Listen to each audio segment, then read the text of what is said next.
বাত্রা অশ্লীল কর্ম থেকে ফিরে আসি আল্লাহ সুবহানাহু ওয়া তাআলা সন্তুষ্টির জন্য হালাল এবং হারাম উভয়টা পৃথক করে আমরা যেমন সিয়াম সালাত আদায় করতে পারি আল্লাহ সুবহানাহু ওয়া তাআলা সে তৌফিক দান করুন আল্লাহুম্মা আমিন।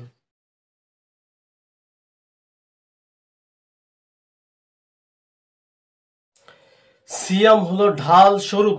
আবু হুরায়রা রাদিয়াল্লাহু তাআলা আনহু থেকে বর্ণিত, তিনি বলেন মুহাম্মদ সাল্লাল্লাহু আলাইহি সাল্লাম বলেছেন, সিয়াম হলো ঢাল স্বরূপ, সিয়াম পালন করা হলো ঢাল স্বরূপ। সিয়াম পালনকারী ব্যক্তি অশ্লীল কথা বলবে না, জাহেলি আচরণ করবে না। কেন? কোনো লোক যদি ঝগড়া করতে আসে, উদ্যক্ত হয়, মারামারি করতে আসে, ঝগড়া করতে আসে, সেজন্য বলে ফায়াকুল, অবশ্যই সেজন্য বলে ইন্নী সাইম মাররাতাইনি, অবশ্যই সেজন্য বলে আমি সায়েম, আমি সায়েম। কয়বার বলবে?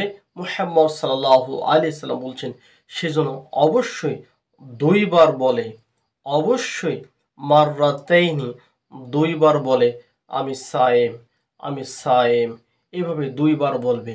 মুহাম্মদ সাল্লাল্লাহু আলাইহি সাল্লাম বলছেন ওয়াল্লাযী নাফসি বিয়াদিহি, অবশ্যই আমার নফস যার হাতে, তার কসম করে বলছি, যার হাতে আমার প্রাণ, তার কসম করে বলছি, সেই সত্তার কসম, আল্লাহ সুবহানাহু তাআলা সিয়াম পালনকারীর মুখের দুর্গন্ধ আল্লাহ সুবহানাহু তাআলার নিকটে সবচেয়ে সবচেয়ে সুগন্ধিময়, যা মেষ আম্বরের থেকেও সুগন্ধিময়। আল্লাহ সুবহানাহু ওয়া তাআলা বলছেন হাদিসে কুদসি। অতএব কোনো ব্যক্তি যদি চায় সে ব্যক্তি সিয়াম ব্রত পালন করে তার মুখের দুর্গন্ধ আল্লাহ সুবহানাহু ওয়া তাআলার নিকটে অতীব প্রিয়, অতীব সুগন্ধি, অতএব যে ব্যক্তি সিয়াম ব্রত পালন করে সেটা আল্লাহ সুবহানাহু ওয়া তাআলা সন্তুষ্টির জন্য করে। যে ব্যক্তি সিয়াম ব্রত পালন করে তার মুখের দুর্গন্ধ আল্লাহ সুবহানাহু ওয়া তাআলার নিকটে অনেক অনেক বেশি প্রিয়। অতএব একমাত্র সিয়াম আল্লাহ সুবহানাহু ওয়া তাআলার জন্য রাখা হয়।